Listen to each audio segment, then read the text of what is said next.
ସୃଷ୍ଟି ହେଲା ବାତ୍ୟା ରେମାଲ। ରବିବାର 4 ଜିଲ୍ଲାକୁ ମାଡ଼ି ଆସିବ। ସୃଷ୍ଟି ହେଲା ବାତ୍ୟା ରେମାଲ। କାଲି ସକାଳ ସୁଦ୍ଧା ପଶ୍ଚିମବଙ୍ଗର ସାଗରଦ୍ୱୀପ ଓ ଖେପୁପଡ଼ା ମଧ୍ୟରେ କରିବ ଲ୍ୟାଣ୍ଡଫଲ୍। ପ୍ରଭାବରେ ବାଲେଶ୍ୱର, ଭଦ୍ରକ, କେନ୍ଦ୍ରାପଡ଼ା ଓ ଜଗତସିଂହପୁରରେ ପ୍ରବଳ ବର୍ଷା ସମ୍ଭାବନା। କେନ୍ଦ୍ରୀୟ ବଙ୍ଗୋପସାଗରରେ ଗଭୀର ଅବପାତର ରୂପ ନେଉଛି ବାତ୍ୟା। ଆଉ ରବିବାର ମଧ୍ୟରାତ୍ରିରେ ଏହି ଭୀଷଣ ବାତ୍ୟା ବାଂଲାଦେଶ ଓ ପଶ୍ଚିମବଙ୍ଗ ମଧ୍ୟରେ ଲ୍ୟାଣ୍ଡଫଲ୍ କରିବ। ବାତ୍ୟା ପ୍ରଭାବରେ ଓଡ଼ିଶାର ଉତ୍ତର ଉପକୂଳରେ ଲାଗି ରହିବ ବର୍ଷା ପବନ। ଅଶାନ୍ତ ସମୁଦ୍ରରେ ବଳ ଗୋଟାଉଛି ବାତ୍ୟା। ଏହା ଉତ୍ତର ପଶ୍ଚିମ ଦିଗରେ ଗତି କରି ରବିବାର ସକାଳ ସୁଦ୍ଧା ଭୀଷଣ ସାମୁଦ୍ରିକ ଝଡ଼ର ରୂପ ନେବ। ପରେ ଭୀଷଣ ବାତ୍ୟା ଉତ୍ତର ପଶ୍ଚିମ ଦିଗରେ ଗତି କରି ରବିବାର ମଧ୍ୟରାତ୍ରିରେ ବାଂଲାଦେଶ ନିକଟସ୍ଥ ପଶ୍ଚିମବଙ୍ଗର ସାଗରଦ୍ୱୀପ ଓ ଖେପୁପଡ଼ା ମଧ୍ୟରେ ଉପକୂଳ ଅତିକ୍ରମ କରିବ। ପାଣିପାଗ ବିଭାଗର ସୂଚନା ଅନୁସାରେ ଲ୍ୟାଣ୍ଡଫଲ୍ କରିବା ସମୟରେ ପବନର ବେଗ ଘଣ୍ଟା ପ୍ରତି 120 କିଲୋମିଟର ରହିବ। ଝଟକା ପବନ ବେଗ ଘଣ୍ଟା ପ୍ରତି 135ରୁ 140 କିଲୋମିଟର ରହିପାରେ। ବାତ୍ୟାର ପ୍ରଭାବ ସିଧାସଳଖ ଓଡ଼ିଶାରେ ପଡ଼ିବ ନାହିଁ।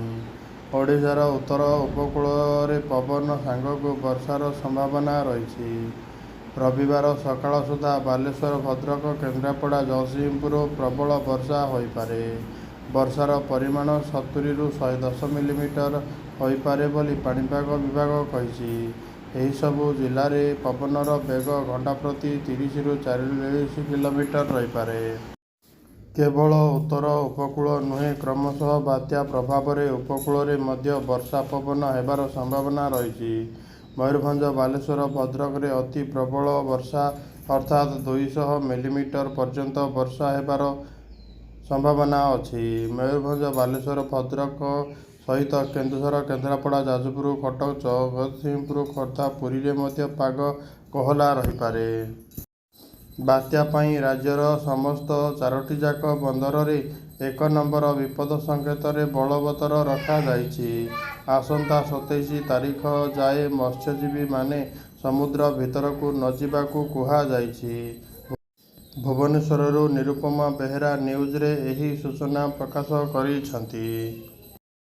ଚାଲନ୍ତୁ ଦେଖିବା ଏହି ବିଷୟରେ ଏକ ସ୍ପେଶାଲ ରିପୋର୍ଟ।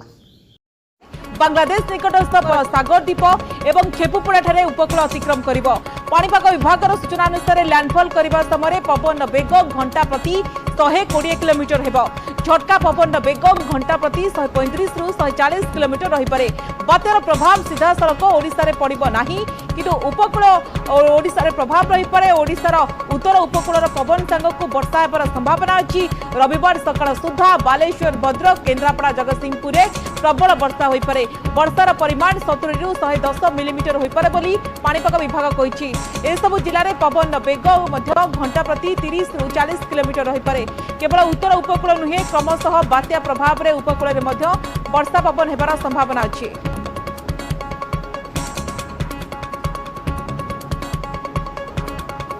बल गोटाउछि संभाव्य बात्या। आज सकाळे केंद्रीय बंगोपसागर रे अवपात घनीभूत होई गभीर अवपात रे परिणत होईछि, जहा संध्या सुधा बात्यार रूप नेबो बोली स्पष्ट करि सारिछि पाणीपाग विज्ञान केन्द्र।